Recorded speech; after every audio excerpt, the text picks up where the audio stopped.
বর্তমান দুনিয়াতে যত প্রকারের সমস্যা আছে, জাতীয় এবং আন্তর্জাতিক প্রবলেমগুলো আছে, এর মধ্যে অন্যতম একটা মারাত্মক প্রবলেমের নাম হচ্ছে মাদকের সমস্যা। গ্রামগঞ্জ পর্যন্ত পৌঁছে গেছে। ওয়াজ মাহফিলে গেলে একেবারে অজপাড়া গায়ে লোকেরা বলে, হুজুর এলাকার মধ্যে ছেলেরা হিরোইন খাচ্ছে, নাউজুবিল্লাহ পড়ে। কল্পনা করা যায় যে ইয়াবা ট্যাবলেট গ্রামগঞ্জে ঢুকে গেছে। স্কুলের বাচ্চাদের ব্যাগের মধ্যে ইয়াবা ট্যাবলেট পাওয়া যাচ্ছে। অল্প বয়সের মেয়েরা, যুবতী মেয়েরা প্রকাশ্যে ধূমপান করছে।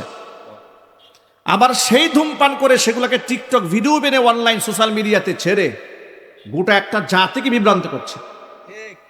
কথা বলেন ঠিক কিনা বেঠিক? 2018 সালের ডিএনসির প্রতিবেদন আমি অনলাইন থেকে সংগ্রহ করেছি। 18 সালে এই দেশে মাদক সেবীদের সংখ্যা ছিল মাত্র 33 লক্ষ প্লাস। আর এটা ডিএনসি রিপোর্ট অনুযায়ী 2025 সালে এসে মাদক সেবীদের সংখ্যা 83 লক্ষ ছাড়িয়েছে। প্রতিনিয়ত মাদক সেবী, মাদক ব্যবসায়ী, এর সাথে জড়িত মানুষের সংখ্যা বেড়েছে। অথচ নবী করিম সাল্লাল্লাহু আলাইহি সাল্লাম মাদকের সাথে সংশ্লিষ্ট 10 শ্রেণীর মানুষের উপরে আল্লাহর লানত বলে 1500 বছর আগে ঘোষণা দিয়েছে। মুসলিম সমাজের মধ্যে মাদকের অভয়ারণ্য কেন হলো? কোরআন মাজিদ আল্লাহ রাব্বুল আলামিন যেখানে স্পষ্ট জানিয়ে দিয়েছেন, ইয়া আইয়ুহাল্লাযীনা আমানু ইন্নামাল খামরু ওয়াল মাইসিরু ওয়াল আনসাবু ওয়াল আজলামু রিজসুম মিন আমালিশ শাইতান ফাজতানিবুহু লাআল্লাকুম তুফলিহুন। হে ইমানদারেরা, ইন্নামাল খামরু, নিঃসন্দেহে মাদক, ওয়াল মাইসির এবং জুয়া, ওয়াল আনসাব এবং মূর্তি সমূহ, ওয়াল আজলাম ভাগ্য নির্ধারণকারী তীর, রিজসুম মিন আমালিশ শাইতান, সব শয়তানের নাপাক কর্মকাণ্ড, সব শয়তানের নাপাকি এগুলো। ফাজতানিবুহু, পরিহার করতে হবে, অবশ্যই পরিহার করো। লাআল্লাকুম তুফলিহুন, এই নাপাক কর্মকাণ্ড যদি ছাড়তে পারো অবশ্যই তোমাদের সফলতা চলে আসবে। জোরে বলেন সুবহানাল্লাহ। আবার আল্লাহ তাআলা পরের আয়াতে নিজেই ব্যাখ্যা করে বলছেন, শোনো মদ জুয়া কেন হারাম করলাম। শোনো, মদ জুয়া এই সমাজে কোনো সমাজের কল্যাণ বয়ে আনে না। মানুষের মানবিক সমাজের সভ্যতাকে ধ্বংস করে, কালচারকে ধ্বংস করে, মানুষের মধ্যে হিংসা, জিঘাংসা, শত্রুতা তৈরি করে দেয়। আল্লাহর শরণ থেকে মদ জুয়া মানুষদেরকে দূরে ঠেলে দেয়। ইন্নামা ইউরিদুশ শাইতানু আইয়ুকিআ বাইনাকুমুল আদাওয়াতা ওয়াল বাগদাআ ফিল খামরি ওয়াল মাইসির ওয়ায়াসুদ্দাকুম আন যিকরিল্লাহি ওয়া আনিস সালাহ ফাহাল আনতুম মুনতাহুন। আল্লাহ পাক বলছেন, ইন্নামা ইউরিদুশ শাইতান, নিশ্চয়ই শয়তান চায়, আইয়ুকিআ বাইনাকুমুল আদাওয়াতা ওয়াল বাগদাআ, তোমাদের মধ্যে শত্রুতা, হিংসা, জিঘাংসার আগুন জ্বালিয়ে দিতে চায়। ফিল খামরি ওয়াল মাইসির, মদ এবং জুয়ার মধ্য দিয়ে তারা তোমাদের মধ্যে হিংসার আগুন, শত্রুতার আগুন জ্বালিয়ে দিতে চায়। ওয়ায়াসুদ্দাকুম আন যিকরিল্লাহি ওয়া আনিস সালাহ, আমি আল্লাহর জিকির থেকে, নামাজ থেকে তোমাদেরকে বাধা প্রদান করে এই মদ জুয়া দিয়ে। সুতরাং যে জিনিস আমার স্মরণ থেকে তোমাদেরকে উদাসীন করে, যে জিনিস তোমাদের মধ্যে শত্রুতা তৈরি করে, ফাহাল আনতুম মুনতাহুন, তোমরা কি এখান থেকে বিরত থাকবে না? প্রিয় বন্ধুগণ, একটু জবাব দিয়ে বলুন, আমরা কি বিরত হব না? আরো জোরে আওয়াজে বলেন, আমরা কি বিরত হব না? এই আয়াত নাজিল হওয়ার পরে সাহাবায়ে কেরাম কি করলেন? যে সমস্ত সাহাবীরা মদ আইনত নিষিদ্ধ হওয়ার আগে সামাজিক কালচার হিসেবে মাদকের সাথে জড়িত ছিলেন, মদ্যপানের সাথে, এই আয়াত নাজিল হওয়া মাত্র ওই সমস্ত সাহাবীরা, মদিনাতে আয়াতটি নাজিল হয়েছে, ঘরের ভিতরে মদের মটকা ছিল। মটকা, এই যে আমরা ছোটবেলায় গ্রামগঞ্জে দেখেছেন যে লোকেরা মাটির হাঁড়িতে পানি রাখে, এই কালচার তো এখন আর গ্রামগঞ্জ থেকে উঠে গেছে। আমিও ছোটবেলায় দেখেছি। আপনারা কি দেখেছেন এগুলো? ঘরের মধ্যে মাটির মটকাতে কি রাখা হতো? পানি রাখা হতো, পানিটা খুব ঠান্ডা থাকতো, ঠিক না? ফিল্টারিং করার প্রয়োজন হতো না, খুব মজাদার পানি হতো সেটা। তো এইরকম মদের মটকা ছিল মদিনার লোকদের ঘরে ঘরে। এই আয়াত নাজিল হওয়ার পরে আল্লাহর আয়াতের সামনে তারা এইভাবে মাথা নত করলেন, কোনো প্রকারের প্রশ্ন ছাড়া, কোনো প্রকারের প্রশ্নাতীতভাবে আল্লাহর আয়াতকে বিশ্বাস করে স্বীকার করে নিয়ে মাথা নত করে মদের হাড়িগুলা ভেঙে দিয়ে সমস্ত মদ মদিনার অলিতে গলিতে তারা ফেলে দিয়েছেন। সাহাবায়ে কেরাম বলেছেন মদের স্রোত বয়ে গিয়েছে মদিনার অলিতে গলিতে। চিৎকার দেখুন আল্লাহু আকবার। তাহলে যেই মাদক হারাম হয়ে গেল ১৫০০ বছর আগে, এই মাদক হারাম হওয়ার পরে নবী করিম সাল্লাল্লাহু আলাইহি ওয়াসাল্লাম মাদকের কঠোরতা বর্ণনা করে বলেছেন, মান শারিবাল খামরা, যেই ব্যক্তি মাদকের সাথে জড়িত থাকবে, মাদক যেই ব্যক্তি সেবন করবে, মদ্য যে পান করবে, লাম তাসিল সলাতুহু সাবআ সিনিন, ৭ বছরেও তার কোনো নামাজ আল্লাহর দরবারে কবুল হবে না। সে যদি তওবা না করে, ইল্লা মান তাবা, যদি এত বড় এমন একটা জঘন্য পাপাচার হচ্ছে মাদক সেবন করা, যদি তওবা না করে এই কাজ করে, ৭ বছরের কোনো ইবাদত, কোনো নামাজ আল্লাহর দরবারে কবুল হবে না। নাউজুবিল্লাহ পড়েন। আমার বন্ধুগণ, তাহলে মাদকের ব্যাপারে নবী করিম সাল্লাল্লাহু আলাইহি ওয়াসাল্লাম আরেকটা স্পষ্ট বাণী দিয়েছেন। হুজুর বলেছেন, কুল্লু মুস্কিরিন খামরুন ওয়া কুল্লু খামরিন হারাম। ব্রেইনে, মস্তিষ্কে ক্রিয়া সৃষ্টি করে এমন সবকিছুই মাদকের অন্তর্ভুক্ত। সুতরাং শুধুমাত্র মদ, খামার বলতে শুধু মদ বোঝানো হয় নাই, এখানে মদ আছে, গাঁজা আছে, আফিফ, হেরোইন, সেসা, কুকেইন, যা আছে, যত প্রকারের মাদক এই পৃথিবীতে আছে, সব ধরনের মাদক হারাম, হারাম এবং হারাম। এই স্পষ্ট কথাগুলো আমাদের কানের মধ্যে ঢোকার পরে কেন এই সমাজের মধ্যে দিন দিন মাদক সেবীদের সংখ্যা বাড়বে? এর একটা কারণ আছে। এর কারণটা লক্ষ্য করেন। আমাদের দেশে যাদেরকে বুদ্ধিজীবী জ্ঞান করা হয়, টকশোতে বুদ্ধিজীবী জ্ঞান করে যাদের কাছ থেকে রাষ্ট্র পরামর্শ গ্রহণ করে, তারা মানুষকে বোঝায় যে সরাসরি মদ মাদক রাষ্ট্র থেকে আইন করে নিষিদ্ধ করা যাবে না, কারণ অমুসলিমরা আছে। যেহেতু অমুসলিমরা মদ টদ খায়, সুইপাররা মদ টদ পান করে, এই জন্য নিষিদ্ধ না করে মাদক নিয়ন্ত্রণ আইন করতে হবে। জোরে কোন নাউজুবিল্লাহ। এই জন্য বাংলাদেশে মাদক নিষিদ্ধের কোনো আইন নাই, নিয়ন্ত্রণ আইন আছে। মাদক নিয়ন্ত্রণ আইন, এই নীতিমালা 2021 আছে, 2012-13 আছে, বিভিন্ন আইনগুলো আপনারা দেখে নিতে পারেন, খসড়া আছে। সর্বশেষ স্বৈরাচারের আমলে যে আইনটা হয়েছে, এটা যে কত দুঃখজনক আইন মাদকের ব্যাপারে। রাষ্ট্র সরকার মুসলিম দেশ ঘোষণা করেছে 21 বছর যদি হয়ে যায় একটা ছেলে কিংবা মেয়ের, তাহলে সরকার কাছে যদি সে আবেদন করে, তাহলে সে মদের লাইসেন্স পেয়ে যেতে পারে। দুদিন আগে দেখেছেন না, চাঁদপুরে এক মেয়েকে অ্যারেস্ট করেছে প্রশাসন। টিকটকার মহিলা অ্যারেস্ট করার পরে সাংবাদিকরা সাক্ষাৎকার নিতে গেছে। মহিলা বলছে, আপনারা আমার সাথে আবুল তাবুল কথা বলেন কেন? আমি না মদ খাই, আমার তো লাইসেন্স আছে। খুব জোর গলায় বলতেছে যে আমার মদের লাইসেন্স আছে, আপনারা আমাকে কষ্ট দিচ্ছেন কেন? খুব সাহসিকতার সাথে বলছে। এরপরে যখন সরকার পতনের পরে যৌথ বাহিনীর অভিযান চলছিল, উত্তরাতে 300 ফিটে এক গাড়ি সেনাবাহিনী কর্মকর্তা আটকালেন। এরপরে পেছন দিক থেকে মদ সহ মহিলা আটক করা হলো। মহিলা খুব জোর গলায় বললেন, এগুলা দিয়ে কোনো লাভ নাই, আমার কাছে লাইসেন্স আছে মদ পান করার। গর্বের সাথে মদের লাইসেন্স নিয়ে কথাবার্তা বলছে। তাহলে একটু বলুন, এই দেশে, মুসলমানদের দেশে মাদকের লাইসেন্স আছে না নাই? একটু জোরে বলতে হবে। আছে। গেল একটা পয়েন্ট। শুধু কি এখানেই শেষ হয়েছে? মাদকের লাইসেন্স দিয়েই তো ক্ষান্ত হয়নি। আইনের ধারার মধ্যে রয়েছে, কোনো এলাকায় যদি 100 মদখোর থাকে লাইসেন্সধারী, তারা যদি সরকারের কাছে আবেদন করে যে আমরা এখানে একটা মদের বার করতে চাই, তাহলে তারা সেখানে মদের বার খোলার অনুমতি দিতে পারে। নাউজুবিল্লাহ বলবেন না? তাহলে কি হলো? রাষ্ট্রীয় নেতৃবৃন্দরা স্টেজে উঠে মাদকের বিরুদ্ধে জাজালো বয়ান দেয়। নির্বাচনী যত প্রকারের তাদের দাবি দেওয়া থাকে, দেখবেন তফসিল ঘোষণার আগে পরে রাজনৈতিক নেতৃবৃন্দরা স্টেজে উঠে মাদকের বিরুদ্ধে সেই লেভেলের বয়ান দিবে আর আপনাদেরকে বলবে আমরা মাদক মুক্ত সমাজ গড়তে চাই, সন্ত্রাস মুক্ত সমাজ গড়তে চাই, চাঁদাবাজ মুক্ত সমাজ গড়তে চাই। এই ধরনের লোভনীয় অফার আমাদেরকে দেওয়া হয় না? আরো জোরে বলতে হবে, দেওয়া হয় না? দেওয়া হয়। আপনাদেরকে আমার জীবনের একটা বাস্তব অভিজ্ঞতা শোনায়। বেশ কয়েক বছর আগে নারায়ণগঞ্জে এক মাহফিলে বয়ান করতে গেলাম। স্টেজে ওঠার পরে মাহফিলে যিনি প্রধান অতিথি তিনি মাইক হাতে নিলেন। প্রধান বক্তার আগে সাধারণত প্রধান অতিথি 2-4-5 মিনিট কথাবার্তা বলেন, তো সেই হিসেবে উনি মাইক নিলেন। মাইক নিয়ে মাদকের বিরুদ্ধে এমন এক ঝাঁঝালো বয়ান দিলেন যে সবাই খুশি, আমিও খুশি।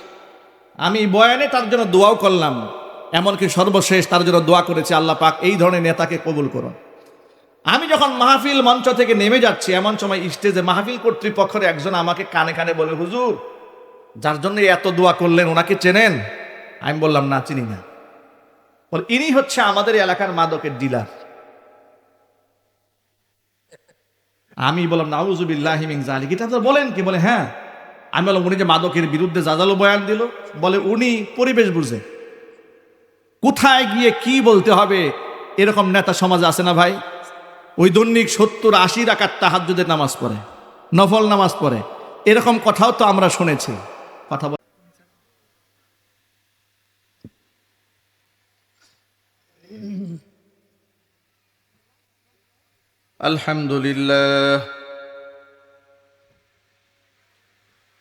আলহামদুলিল্লাহ নাহমাদুহু ওয়া নাস্তাঈনুহু ওয়া নাস্তাগফিরুহু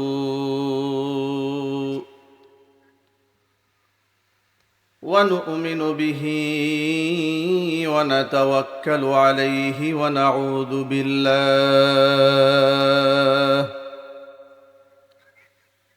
নাউযু বিল্লাহি মিন শুরুরি আনফুসিনা ওয়া মিন সাইয়্যাতি আ'মালিনা। من يهده الله فلا مضل له ومن يضلله فلا هادي له ونشهد أن لا إله إلا الله وحده لا شريك له ونشهد أن سيدنا ونبينا وحبيبنا وشفيعنا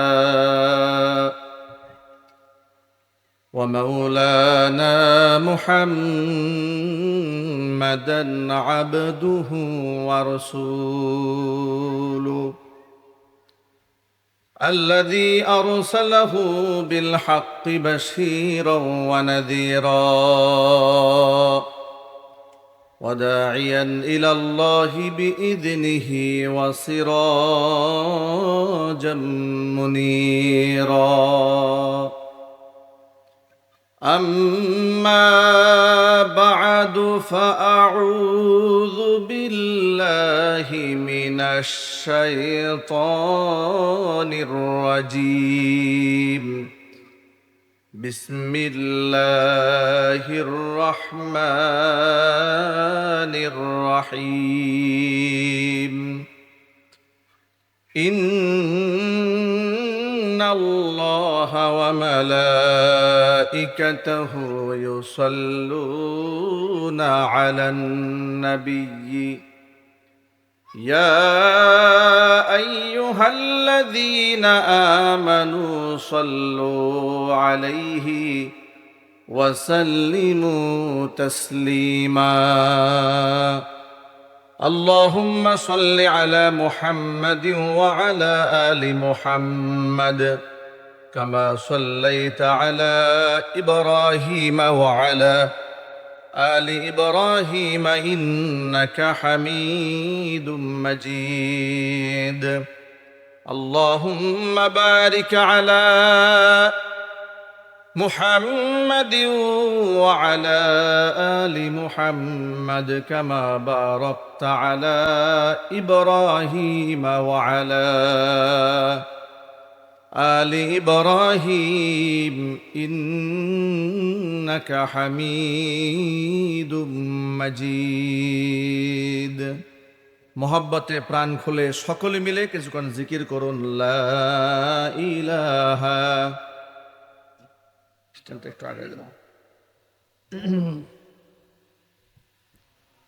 لا إله إلا الله لا إله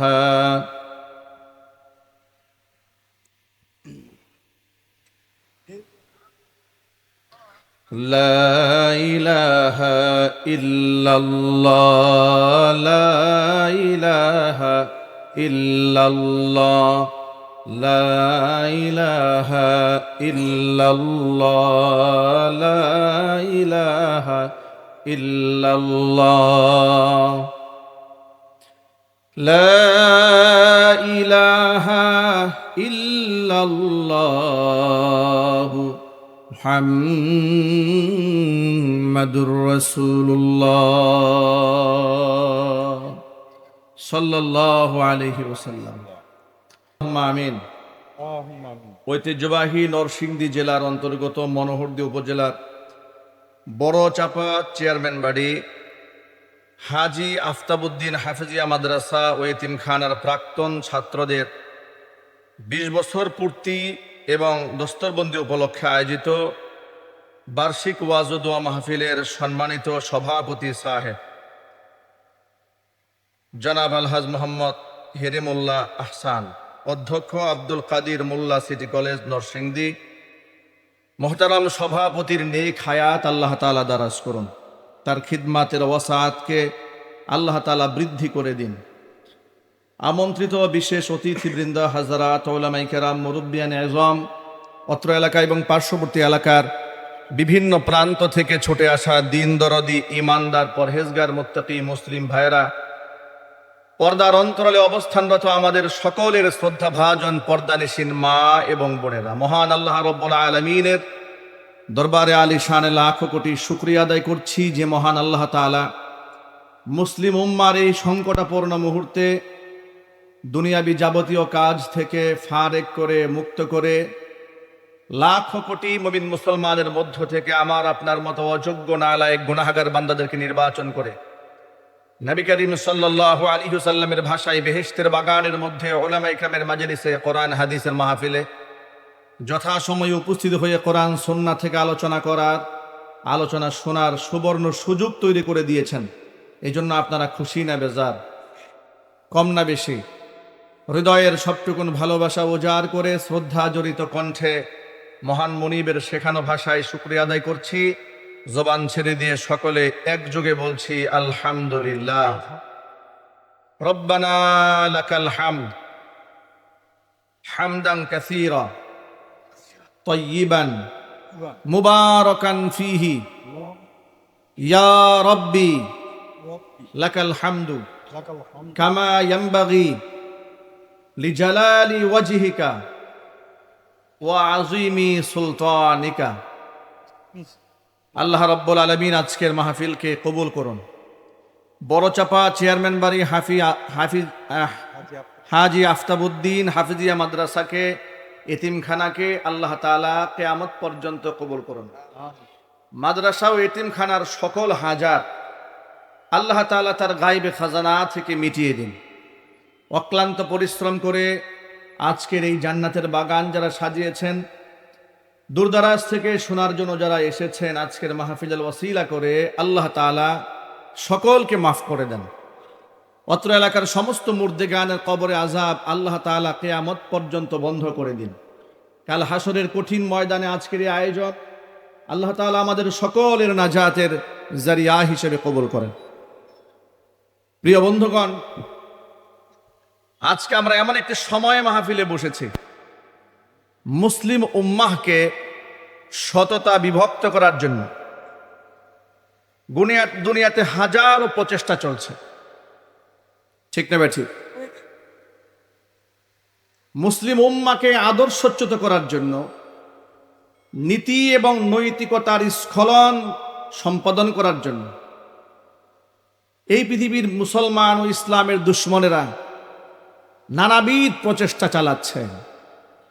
বিভিন্ন চটকদার থামলেন, বিভিন্ন বড় বড় সেমিনার, সিম্পোজিয়াম, বিভিন্ন ধরনের প্রোগ্রাম আঞ্জাম দিয়ে পত্রপত্রিকা, মিডিয়ার মাধ্যমে মুসলিম উম্মাকে তাদের গৌরবের আদর্শ থেকে দূরে সরিয়ে দেওয়ার এক হীন প্রচেষ্টা চলছে। ঠিক কিনা বেঠিক জুড়ে বলেন? কোরআনের ময়দানে আমরা আসি, হযরত উলামায়ে কেরাম কোরআন সুন্নাহ থেকে আপনাদের সামনে দিক নির্দেশনামূলক কথাবার্তা বলেন। উদ্দেশ্য হচ্ছে সাহাবায়ে কেরামের আদর্শ কি ছিল, নবী করিম সাল্লাল্লাহু আলাইহি ওয়াসাল্লামের চরিত্রটা কি ছিল, যে আঙ্গিকে আমাদের চলা উচিত, আমাদের জীবনের দর্শনটা কি, আমাদের জীবনের এইম কি, লক্ষ্য কি, মাকসাদ কি, উদ্দেশ্যটা কি। পৃথিবীতে এলাম, এরপরে ছোট থেকে আস্তে আস্তে বড় হলাম, স্কুল কলেজ ইউনিভার্সিটি বিশ্ববিদ্যালয়ে পড়াশোনা করলাম, কর্মজীবনে গেলাম, বিবাহ শাদী হয়ে গেল, সন্তানাদি হলো, একটা পর্যায়ে রিটায়ার্ড করলাম, বুড়ো হয়ে গেলাম, রিটায়ার্ডের টাকা অ্যাকাউন্টে রাখলাম, বৃদ্ধ বয়সে সেখান থেকে সুদ টাকা খেয়ে খেয়ে, হারাম খেয়ে খেয়ে জীবনের শেষ মুহূর্ত থেকে আস্তে করে ইমান হারিয়ে দুনিয়া থেকে বিদায় হয়ে গেলাম। এই জন্য কি আল্লাহ দুনিয়াতে পাঠিয়েছেন? আমাদের কোনো দায়ী দায়িত্ব আছে না নাই? এই জন্য এই সমস্ত প্রোগ্রামের আয়োজন কর্তৃপক্ষ করেন ইসলামের সঠিক মূল্যায়নটা বুঝার জন্য। আর এই মূল্যায়নটা ব্যথিত, এটা ব্যর্থ হয় না, এটা নষ্ট হয় না। দেখুন, এই যে আমার সামনে আজকে আপনারা যারা বসে আছেন, মাথায় টুপি দিয়ে মুখে দাড়ি নিয়ে বসে আছেন, আলেমদের জবান থেকে কথা শোনার জন্য। এই টাইট করে দেন তো এটা। আপনাদের কারো কাছে সরাসরি জিব্রাইল ফেরেশতা আসে নাই? আসছে নাকি ভাই? আমাদের কারো কাছে কি জিব্রাইল ফেরেশতা এসেছেন, ওহী নিয়ে এসেছেন? আসেননি। ঠিক আছে, জিব্রাইল ফেরেশতা এলেন না। তাহলে এই যে হাজার হাজার মানুষ আমরা মসজিদে যাচ্ছি, নামাজ পড়ছি, মাথায় টুপি দিচ্ছে, আমার মা বোনেরা পর্দা করছে, বোরকা পড়ছে। মজার ব্যাপার কি জানে? বাংলাদেশে গার্মেন্টস শ্রমিক অসংখ্য মা বোনরা আছেন। গার্মেন্টসগুলো যখন ছুটি হয়, আপনি লক্ষ্য করে দেখবেন 70 থেকে 80% মা বোন বোরকা পরে তারা বাড়ি যাচ্ছেন। কথা বলে না? এই দৃশ্য দেখে তো আমাদের চক্ষু শীতল হয়ে যায়। অথচ রাষ্ট্রীয়ভাবে দেশ স্বাধীন হওয়ার পর থেকে, বাংলাদেশ তৈরি হওয়ার পর থেকে 54 বছরে কোনো সরকারই ইসলামটাকে এইভাবে রাষ্ট্রীয়ভাবে চর্চা করার জন্য উদ্যোগ গ্রহণ করেনি। দায়িত্বশীল অনেকেই ব্যক্তিগত উদ্যোগ নিয়েছেন। অনেক বড় বড় রাজনীতিবিদরা মসজিদ করেছেন, মাদ্রাসা করেছেন, তাফসির মাহফিল আয়োজন করেছেন। রাষ্ট্রীয় পৃষ্ঠপোষকতায় মানুষকে ইসলামাইজেশন করা, দ্বীনি তালিম, তরবিয়ত, তাহজিব, তামাদ্দুন, শিক্ষা সংস্কৃতি ছড়িয়ে দিয়ে তাদেরকে নববী আদর্শের মধ্যে প্রতিষ্ঠিত করার জন্য উদ্যোগ নেওয়া হয়নি। বরং আমরা দেখেছি ইসলামকে কলুষিত করার জন্য দুর্বল জায়গায় হিট করে ইসলামের ধারক এবং বাহক যারা হযরত উলামায়ে কেরাম, তাদেরকে মিডিয়ার সামনে হেয় প্রতিপন্ন করে তাদের কর্মকাণ্ডকে তুচ্ছ তাচ্ছিল্যের সাথে, ব্যঙ্গ এবং বিদ্রূপের সাথে উপস্থাপন করা হয়েছে। সংবাদ মাধ্যমগুলোতে দেখেছেন বাংলাদেশের উলামাদের অবদানকে সম্মানের সাথে তুলে না ধরে, কোনো মাদ্রাসায় যদি অপ্রীতিকর কোনো ঘটনা ঘটে যায়, ধানের মধ্যে যেমন চিটে থাকে, লক্ষ লক্ষ মসজিদ, মাদ্রাসা, শিক্ষক শিক্ষয়িত্রী আছে, এর মধ্যেও দুই একটা অপ্রীতিকর ঘটনা ঘটে যায়, সেটাকেই মিডিয়াতে যেভাবে হাইলাইট করে প্রচার করে, হুজুরা দিছে শেষ করে সব শেষ। মাদ্রাসার মধ্যে এগুলাই হয়। পক্ষান্তরে বৃহৎ একটা জাতিগোষ্ঠীকে এই ওলামারা রাতের আধারে চোখের পানি ছেড়ে কান্না করে যে আল্লাহর ওলি বানাচ্ছেন, তাদের পরকালে মুক্তির সনদ জোগাই দিচ্ছেন, সেই অবদানগুলো তারা কখনো স্বীকার করে না। ছোট্ট একটা এক্সাম্পল দিয়া বলি, বর্তমান দুনিয়াতে যত প্রকারের সমস্যা আছে, জাতীয় এবং আন্তর্জাতিক প্রবলেমগুলো আছে, এর মধ্যে অন্যতম একটা মারাত্মক প্রবলেমের নাম হচ্ছে মাদকের সমস্যা। গ্রামগঞ্জ পর্যন্ত পৌঁছে গেছে। ওয়াজ মাহফিলে গেলে একেবারে অজপাড়া গায়ে লোকেরা বলে, হুজুর এলাকার মধ্যে ছেলেরা হিরোইন খাচ্ছে, নাউজুবিল্লাহ পড়ে। কল্পনা করা যায় যে ইয়াবা ট্যাবলেট গ্রামগঞ্জে ঢুকে গেছে। স্কুলের বাচ্চাদের ব্যাগের মধ্যে ইয়াবা ট্যাবলেট পাওয়া যাচ্ছে। অল্প বয়সের মেয়েরা, যুবতী মেয়েরা প্রকাশ্যে ধূমপান করছে।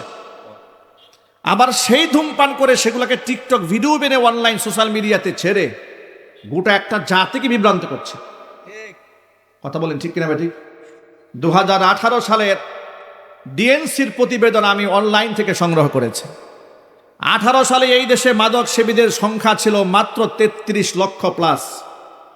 আর এটা ডিএনসি রিপোর্ট অনুযায়ী 2025 সালে এসে মাদক সেবীদের সংখ্যা 83 লক্ষ ছাড়িয়েছে। প্রতিনিয়ত মাদক সেবী, মাদক ব্যবসায়ী, এর সাথে জড়িত মানুষের সংখ্যা বেড়েছে। অথচ নবী করিম সাল্লাল্লাহু আলাইহি সাল্লাম মাদকের সাথে সংশ্লিষ্ট 10 শ্রেণীর মানুষের উপরে আল্লাহর লানত বলে 1500 বছর আগে ঘোষণা দিয়েছে। মুসলিম সমাজের মধ্যে মাদকের অভয়ারণ্য কেন হলো? কোরআন মাজিদ আল্লাহ রাব্বুল আলামিন যেখানে স্পষ্ট জানিয়ে দিয়েছেন, ইয়া আইয়ুহাল্লাযীনা আমানু ইন্নামাল খামরু ওয়াল মাইসিরু ওয়াল আনসাবু ওয়াল আজলামু রিজসুম মিন আমালিশ শাইতান ফাজতানিবুহু লাআল্লাকুম তুফলিহুন।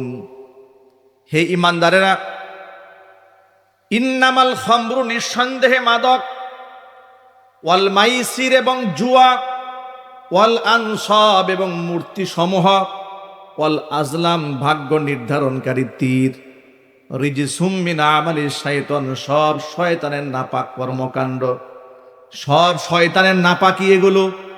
ফাজতানিবুহু পরিহার করতে হবে, অবশ্যই পরিহার করো। লাআল্লাকুম তুফলিহুন এই নাপাক কর্মকাণ্ড যদি ছাড়তে পারো অবশ্যই তোমাদের সফলতা চলে আসবে। জোরে বলেন সুবহানাল্লাহ।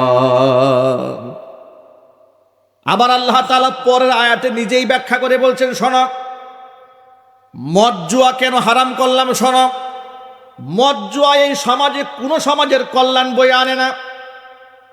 মানুষের মানবিক সমাজের সভ্যতাকে ধ্বংস করে, কালচারকে ধ্বংস করে, মানুষের মধ্যে হিংসা, জিঘাংসা, শত্রুতা তৈরি করে দেয়। আল্লাহর শরণ থেকে মদ জুয়া মানুষদেরকে দূরে ঠেলে দেয়। ইন্নামা ইউরিদুশ শাইতানু আইয়ুকিআ বাইনাকুমুল আদাওয়াতা ওয়াল বাগদাআ ফিল খামরি ওয়াল মাইসির ওয়ায়াসুদ্দাকুম আন যিকরিল্লাহি ওয়া আনিস সালাত ফাহাল আনতুম মুনতাহুন। আল্লাহ পাক বলছেন, ইন্নামা ইউরিদুশ শাইতান নিশ্চয়ই শয়তান চায় আইয়ুকিআ বাইনাকুমুল আদাওয়াতা ওয়াল বাগদাআ তোমাদের মধ্যে শত্রুতা, হিংসা, জিঘাংসার আগুন জ্বালিয়ে দিতে চায়। ফিল খামরি ওয়াল মাইসির মদ এবং জুয়ার মধ্য দিয়ে তারা তোমাদের মধ্যে হিংসার আগুন, শত্রুতার আগুন জ্বালিয়ে দিতে চায়। ওয়ায়াসুদ্দাকুম আন যিকরিল্লাহি ওয়া আনিস সালাহ আমি আল্লাহর জিকির থেকে, নামাজ থেকে তোমাদেরকে বাধা প্রদান করে এই মদ জুয়া দিয়ে। সুতরাং যে জিনিস আমার স্মরণ থেকে তোমাদেরকে উদাসীন করে, যে জিনিস তোমাদের মধ্যে শত্রুতা তৈরি করে, ফাহাল আনতুম মুনতাহুন তোমরা কি এখান থেকে বিরত থাকবে না? প্রিয় বন্ধুগণ, একটু জবাব দিয়ে বলুন, আমরা কি বিরত হব না? আরো জোরে আওয়াজে বলেন, আমরা কি বিরত হব না? এই আয়াত নাজিল হওয়ার পরে সাহাবায়ে কেরাম কি করলেন? যে সমস্ত সাহাবীরা মদ আইনত নিষিদ্ধ হওয়ার আগে সামাজিক কালচার হিসেবে মাদকের সাথে জড়িত ছিলেন, মদ্যপানের সাথে, এই আয়াত নাজিল হওয়া মাত্র ওই সমস্ত সাহাবীরা, মদিনাতে আয়াতটি নাজিল হয়েছে, ঘরের ভিতরে মদের মটকা ছিল। মটকা, এই যে আমরা ছোটবেলায় গ্রামগঞ্জে দেখেছেন যে লোকেরা মাটির হাঁড়িতে পানি রাখে, এই কালচার তো এখন আর গ্রামগঞ্জ থেকে উঠে গেছে। আমিও ছোটবেলায় দেখেছি, আপনারা কি দেখেছেন এগুলো? ঘরের মধ্যে মাটির মটকাতে কি রাখা হতো? পানি রাখা হতো। পানিটা খুব ঠান্ডা থাকতো, ঠিক না? ফিল্টারিং করার প্রয়োজন হতো না, খুব মজাদার পানি হতো সেটা। তো এইরকম মদের মটকা ছিল মদিনার লোকদের ঘরে ঘরে। এই আয়াত নাজিল হওয়ার পরে আল্লাহর আয়াতের সামনে তারা এইভাবে মাথা নত করলেন, কোনো প্রকারের প্রশ্ন ছাড়া, কোনো প্রকারের প্রশ্নাতীতভাবে আল্লাহর আয়াতকে বিশ্বাস করে, স্বীকার করে নিয়ে, মাথা নত করে মদের হাড়িগুলা ভেঙে দিয়ে সমস্ত মদ মদিনার অলিতে গলি তারা ফেলে দিয়েছেন। সাহাবায়ে কেরাম বলেছেন, মদের স্রোত বয়ে গিয়েছে মদিনার অলিতে গলিতে। চিৎকার দেখুন, আল্লাহু আকবার। তাহলে যেই মাদক হারাম হয়ে গেল ১৫০০ বছর আগে, এই মাদক হারাম হওয়ার পরে নবী করিম সাল্লাল্লাহু আলাইহি ওয়াসাল্লাম মাদকের কঠোরতা বর্ণনা করে বলেছেন, মান শারিবাল খামরা, যেই ব্যক্তি মাদকের সাথে জড়িত থাকবে, মাদক যেই ব্যক্তি সেবন করবে, মদ্য যে পান করবে, লাম তাসিল সলাতুহু সাবা সিনিন, 7 বছরেও তার কোনো নামাজ আল্লাহর দরবারে কবুল হবে না। সে যদি তওবা না করে, ইল্লা মান তাবা, যদি এত বড় এমন একটা জঘন্য পাপাচার হচ্ছে মাদক সেবন করা, যদি তওবা না করে এই কাজ করে, 7 বছরের কোনো ইবাদত, কোনো নামাজ আল্লাহর দরবারে কবুল হবে না। নাউজুবিল্লাহ পড়েন। আমার বন্ধুগণ, তাহলে মাদকের ব্যাপারে নবী করিম সাল্লাল্লাহু আলাইহি ওয়াসাল্লাম আরেকটা স্পষ্ট বাণী দিয়েছেন। হুজুর বলেছেন, কুল্লু মুস্কিরিন খামরুন ওয়া কুল্লু খামরিন হারাম। ব্রেইনে, মস্তিষ্কে ক্রিয়া সৃষ্টি করে এমন সব কিছুই মাদকের অন্তর্ভুক্ত।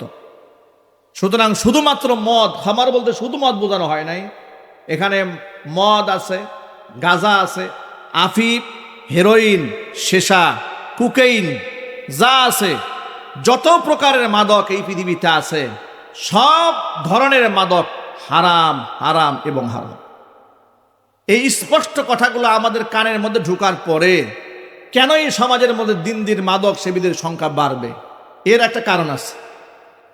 এর কারণটা লক্ষ্য করেন, আমাদের দেশে যাদেরকে বুদ্ধিজীবী জ্ঞান করা হয়, টকশোতে বুদ্ধিজীবী জ্ঞান করে যাদের কাছ থেকে রাষ্ট্র পরামর্শ গ্রহণ করে, তারা মানুষকে বোঝায় যে সরাসরি মদ, মাদক রাষ্ট্র থেকে আইন করে নিষিদ্ধ করা যাবে না, কারণ অমুসলিমরা আছে।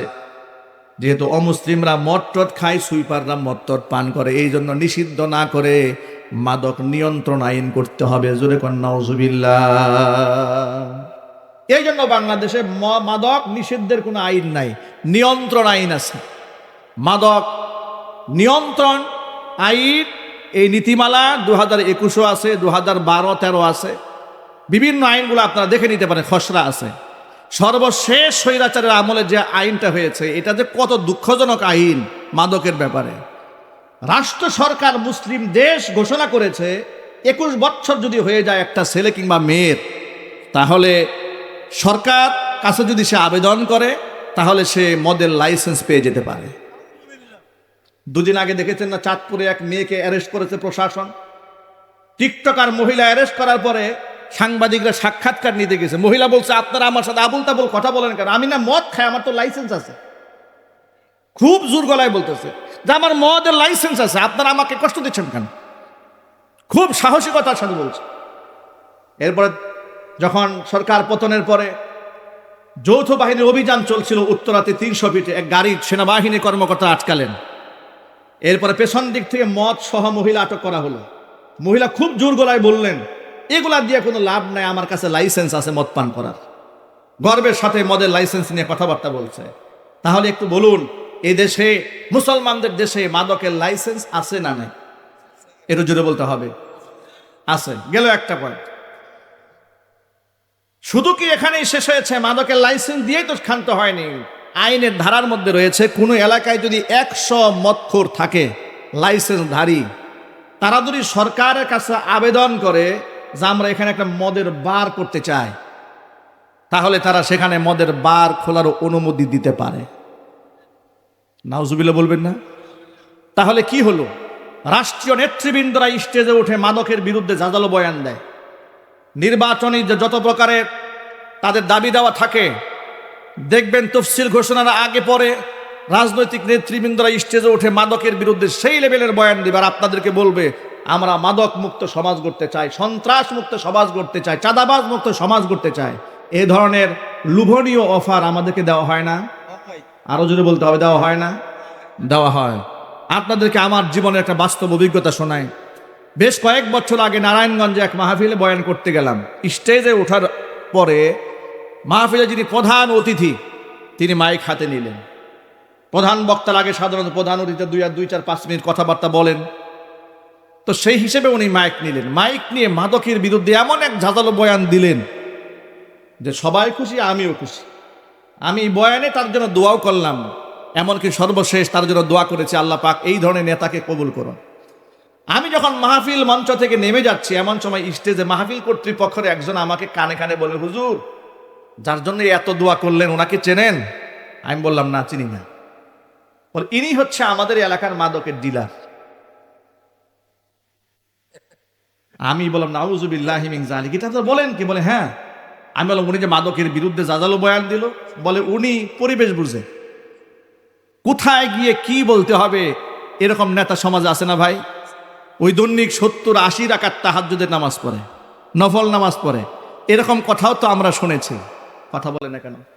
জাতীয় সংসদে এমনও কথা আমরা শুনেছি, নর্তকে দাঁড়িয়ে বলেছে বুখারী, মুসলিম, তিরমিজি, আবু দাউদ, নাসাই, ইবনে মাজাহ, সিয়াসিতা সব শেষ। কথা বলতে হবে, ঠিক কিনা বলে?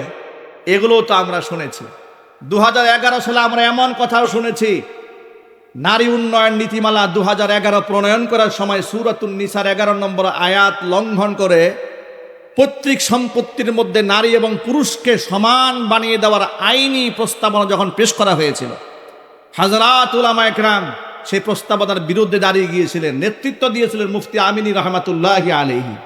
মুফতি আমিনী বলেছেন, কোরআন শরীফের আয়াতকে লঙ্ঘন করে, যেখানে লিদ্দাকারে মিসলু হাজদিল উনসায়াইন, 2 মেয়ে যা পাবে 1 ছেলে তা পাবে, এটা কি মানুষের আইন না আল্লাহর আইন? আল্লাহর আইনে কোনো বৈষম্য আছে? আল্লাহর আইনে কোনো ভুল আছে? বিজ্ঞান সম্মত ইনসাফ ভিত্তিক সমাজ বিনির্মাণে আল্লাহর ফয়সালা চাইতে চূড়ান্ত ফয়সালা আর নাই। তখন মুফতি আমিনী রহমাতুল্লাহি আলাইহি এই আয়াত দিয়ে যখন কথা বললেন, তখন তৎকালীন যুগের স্বৈরাচারী শাসক বলেছিল, সূরা নিসার 11 নম্বর আয়াত কি শুধু মুফতি?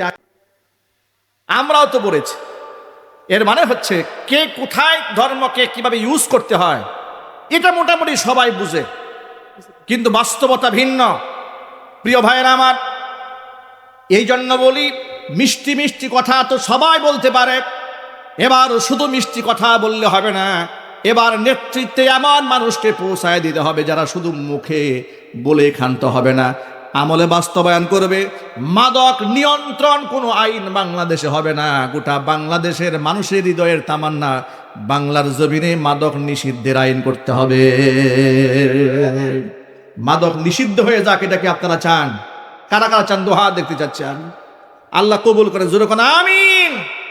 ভাইরা আমার, মাদক তো শুধু একজন মাদক সেবীকে ধ্বংস করে না, মাদক ধ্বংস করে একটা ব্যক্তিকে, মাদক ধ্বংস করে একটা পরিবারকে, মাদক ধ্বংস করে একটা নারীর জীবন, মাদক ধ্বংস করে অসংখ্য সন্তানের জীবন।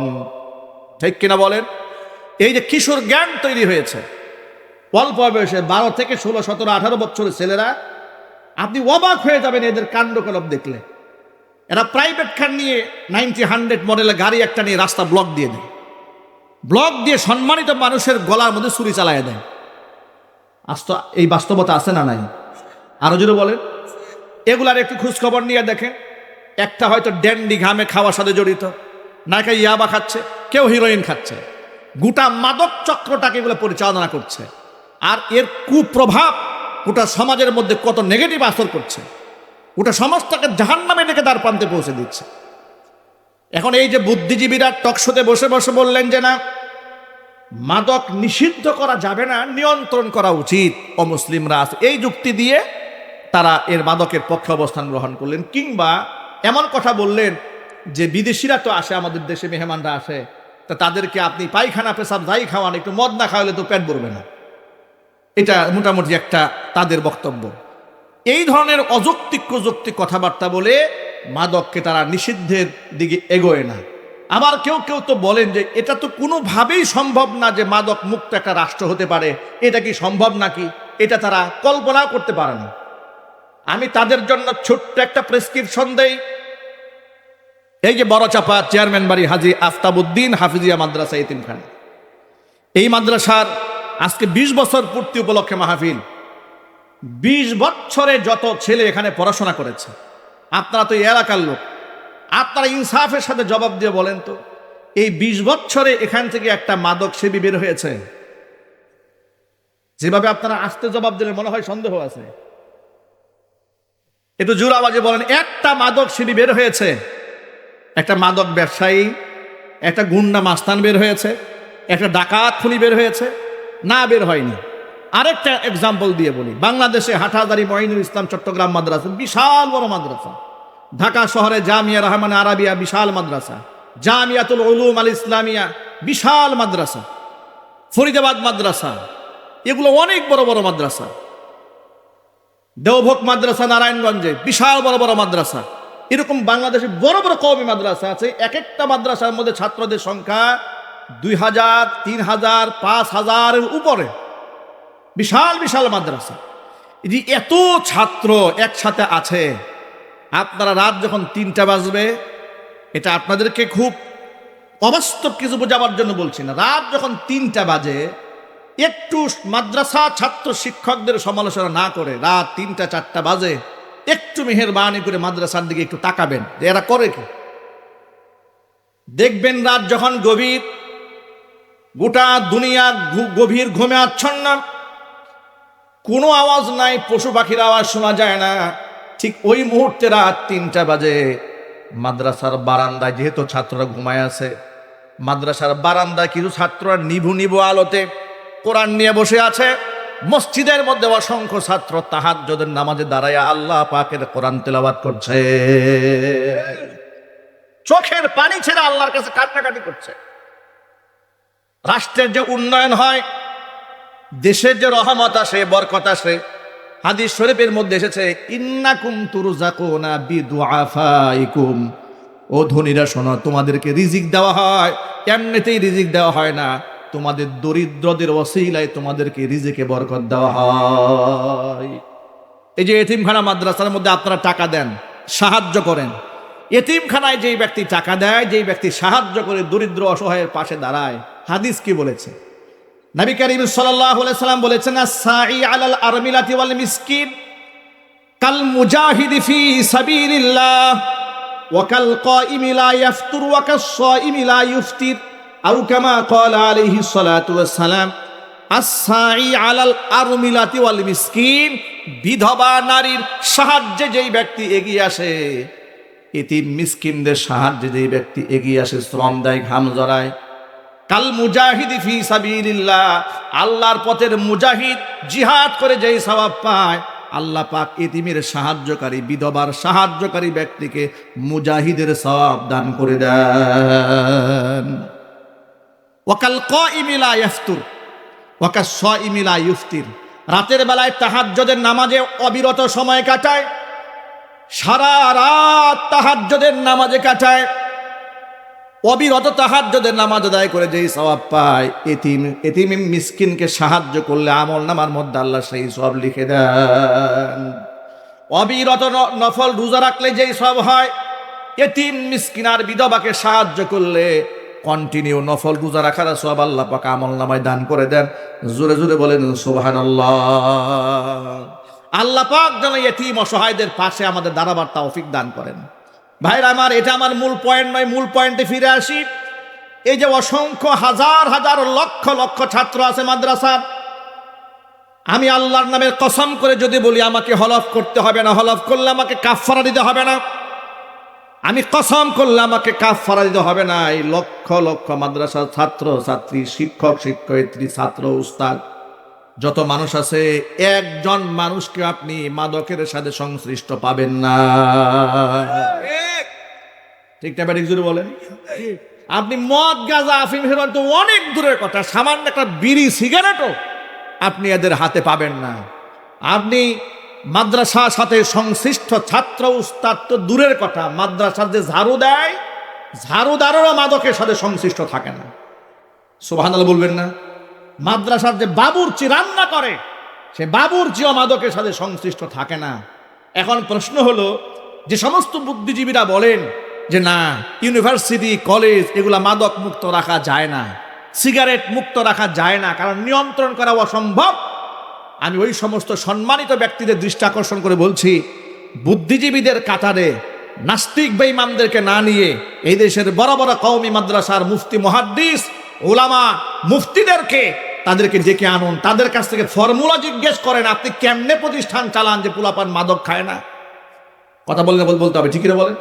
আপনি কিভাবে প্রতিষ্ঠান চালাচ্ছেন? একটা ছেলে মাদকের সাথে সংশ্লিষ্ট হয় না, তারা এক কথায় বলে দেবে আমাদের এখানে কোরআন এবং সুন্নাহর চর্চা হয়, হাদিসের চর্চা হয়, আল্লাহর রসুলের কথা চর্চা হয়, জান্নাত জাহান্নাম এদেরকে শেখানো হয়, যার দরুন এরা এই মাদকের সাথে সংশ্লিষ্ট হওয়ার কথা মাথায় কল্পনাতেও আনে না। এর দ্বারা কি প্রমাণ এটা হয় না? কোরআন সুন্নাহর চর্চা যেখানে হয় সেটাই মাদক মুক্ত হয়ে যায়। রাষ্ট্রীয় কারিকুলামেও যদি কোরআন সুন্নাহর ব্যাপক চর্চা করা হতো, দেশটাকে মাদক মুক্ত করে দেওয়া সম্ভব হয়ে যেত। আমার মা বোনেরাও নিরাপত্তা পেতেন।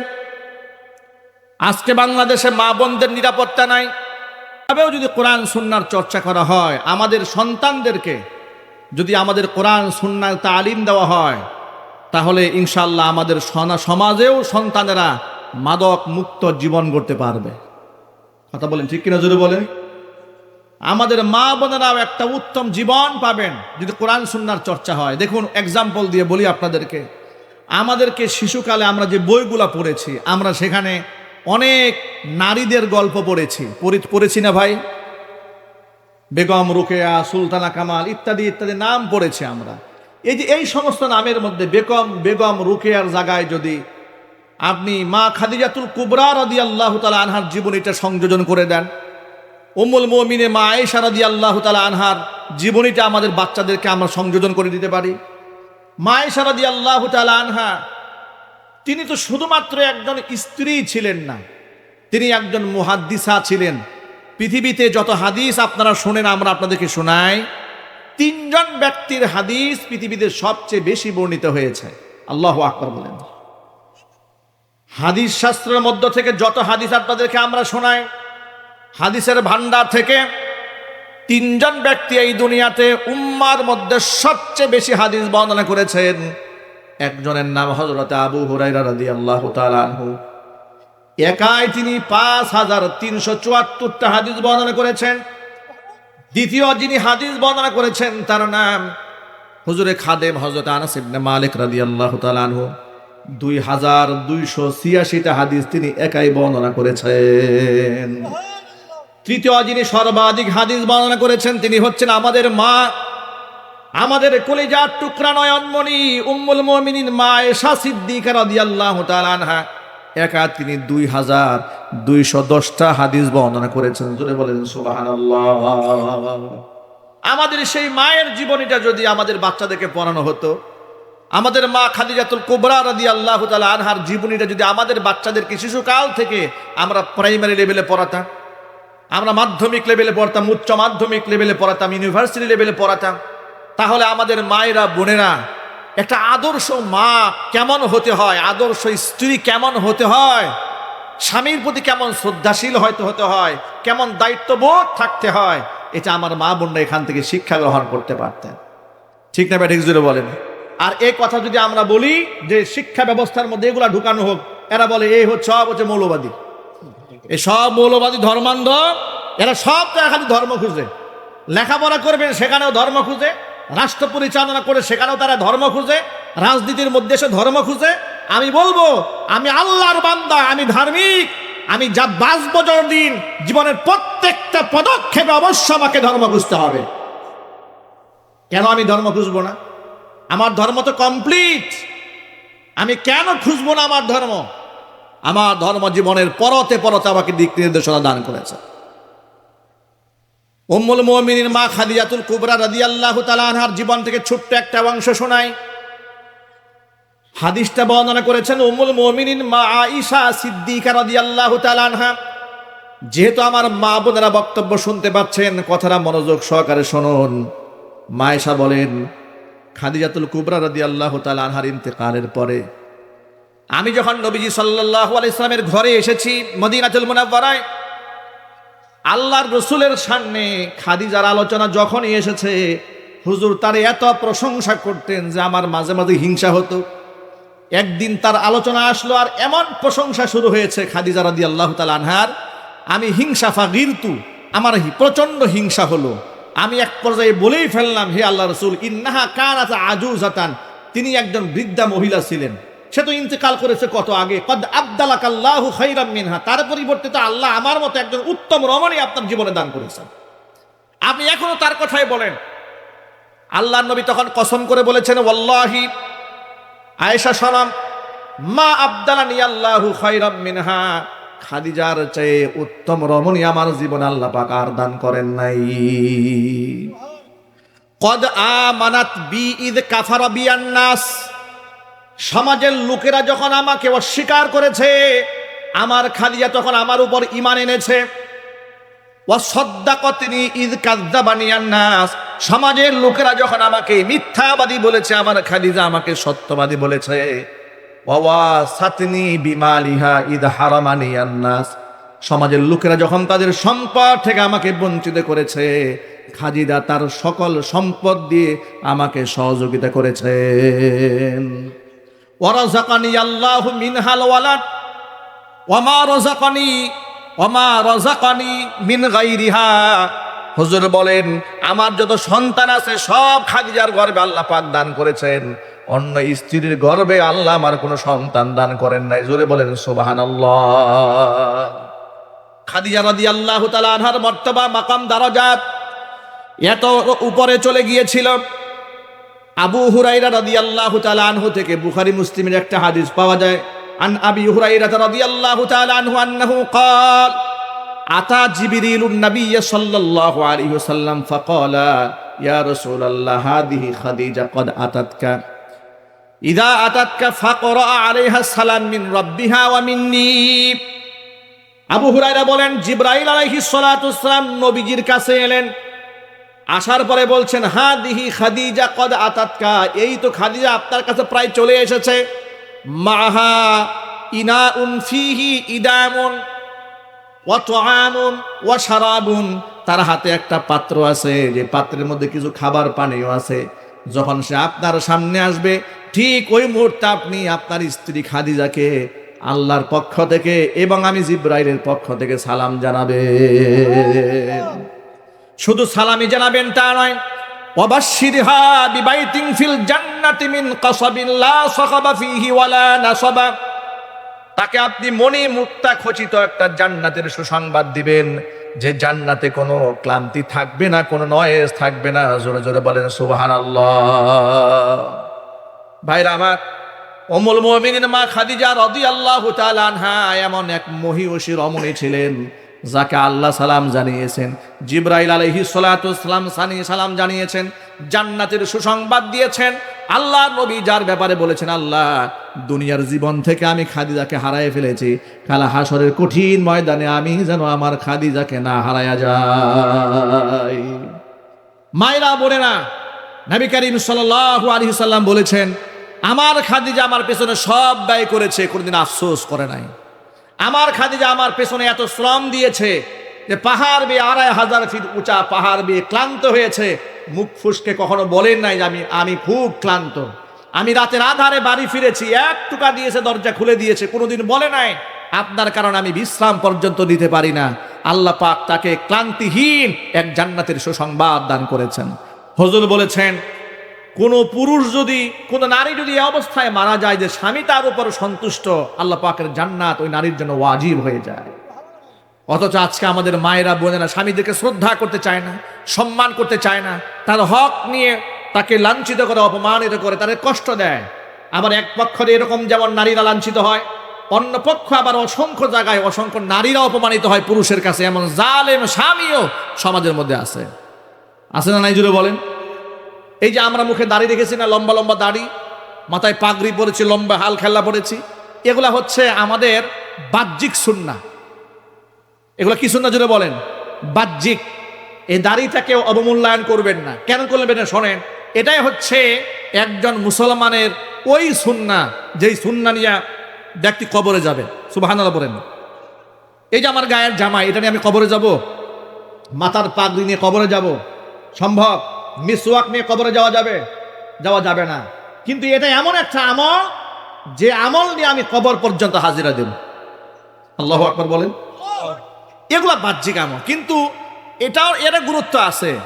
কিন্তু এর সাথে সাথে আমরা সুন্নতি জুব্বাওয়ালা হয়েছি, সুন্নতি পাগড়িওয়ালা হয়েছি, সুন্নতি জামাওয়ালা হয়েছি, কিন্তু আমরা সুন্নতি স্বামী হতে পারি নাই, সুন্নতি বাবা হতে পারি নাই, সুন্নতি ভাই হতে পারি নাই, সুন্নতি ব্যবসা বাণিজ্যওয়ালা হতে পারি নাই, আমরা সুন্নতের মধ্যে থেকে চাকরি করতে পারি নাই। সব জায়গার সুন্নত ছেড়ে দিয়ে শুধুমাত্র জুব্বার সুন্নাহ নিলেই জীবনে কল্যাণ আসবে না, জীবনের সকল ক্ষেত্রে রাসূলের সুন্নাহকে বাস্তবায়ন করতে হবে। পারবো না ইনশাল্লাহ। এই ক্ষেত্রে ছোট্ট একটা কথা বলে মাগরিবের আজানের সময় হয়ে যাচ্ছে, আমি আলোচনা শেষ দিকে নিয়ে যাচ্ছি। নবী করিম সাল্লাল্লাহু আলাইহি সাল্লাম ১৫০০ বছর আগে দুইটা অবলম্বন আমাদের মাঝে রেখে গিয়েছেন, একটা হচ্ছে কোরআন আর একটা হচ্ছে সুন্নাহ।